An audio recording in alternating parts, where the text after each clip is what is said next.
I don't know if you're ready for this because I wasn't. This is a 3D printable version of my walking house model. I made it with Danny 3D printed tabletop and Duncan Luca.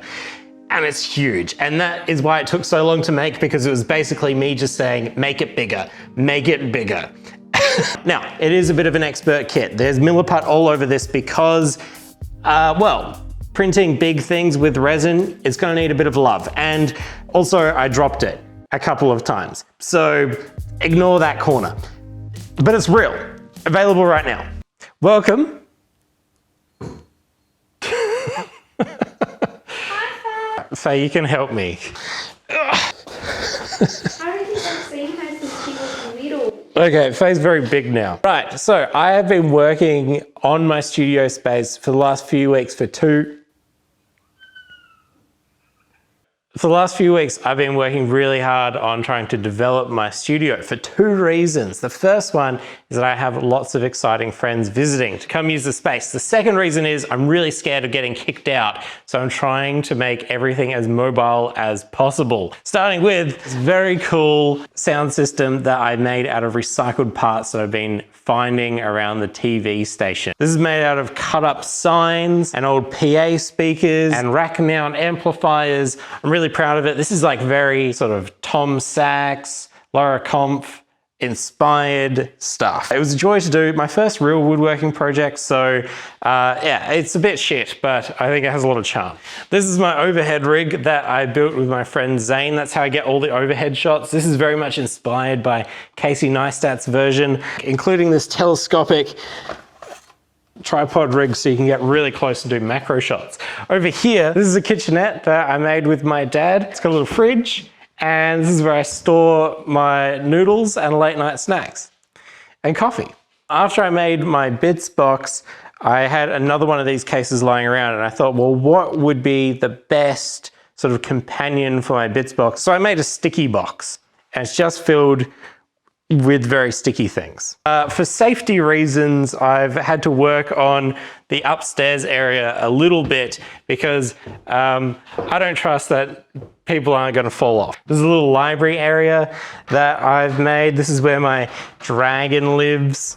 The coolest new development is this extension to the studios. This was once an office I was renting. We asked permission to knock down this wall, and through here we have this cool little living area. I'm thinking it's more of like a ideas room type space. This is made from an old prize wheel. It spins, cool coffee table. But ideas room, there's pin boards and whiteboards and stuff everywhere. Yeah, so I mean, the studio is always a work in progress, but I'm really excited for this next iteration because it's sort of made with working with other people in mind. I also made a big sword. Why did I make a massive sword?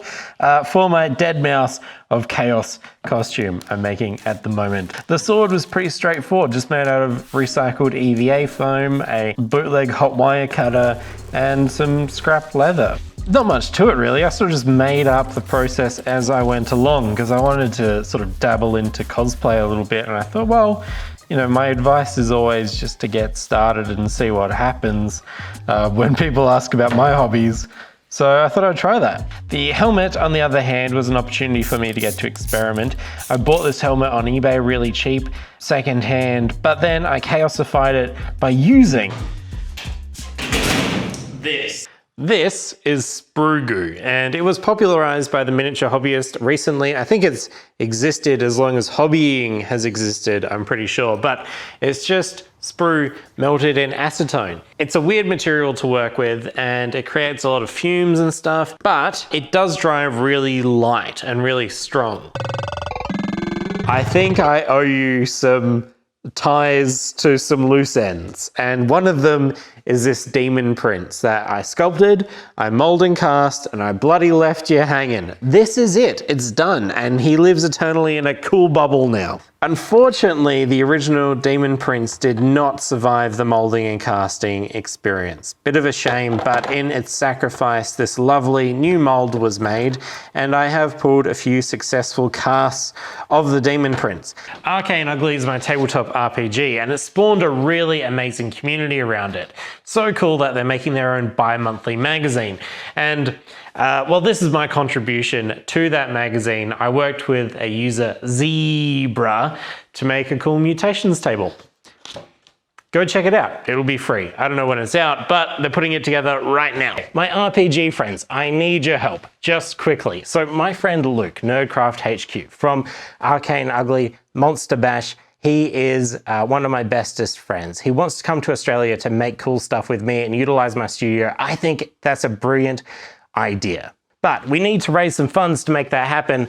And I said, hey, why don't we get together and just make some weird RPG things together for a couple of nights. And then we can sell that off and you can have all the proceeds. And that's exactly what we did for a couple of nights. It was really weird. It was a strange, chaotic experience. But the point is that we made some really fun things. And if you want to buy them, my friend Luke will love you to the moon and back. Okay.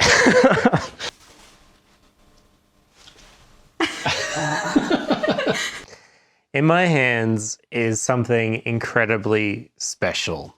This is the first test printing of the book I made with Tina, Plants Nowhere to Be Found.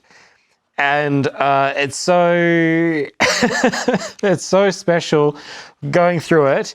I feel like I'm gonna cry. It's just so incredible seeing something that we stared at on a screen for the longest time in physical form. It's beautiful, and I mean, the job's not done. You amazing people have funded this project about 1,000%. I owe you all like 560 plant specimens. And, you know, I said to Tina when we had finished this project, I don't want this to end. This is the happiest I've been making something in the longest time.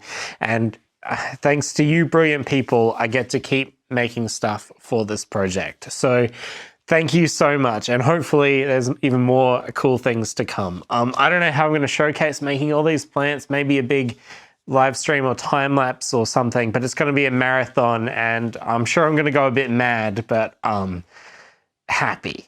Very, very happy. So thank you. Thank you so much. And I think Tina wants to say something as well. I just want to say a huge thank you to everyone who bought our book.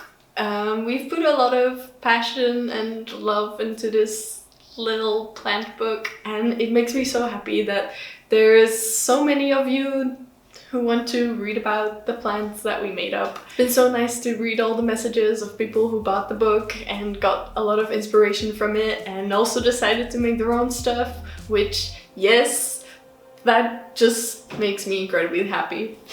Here are some of the plant samples, some of the plant samples that I've already made, but apparently we have to make more than 500 now. So I'll see you later.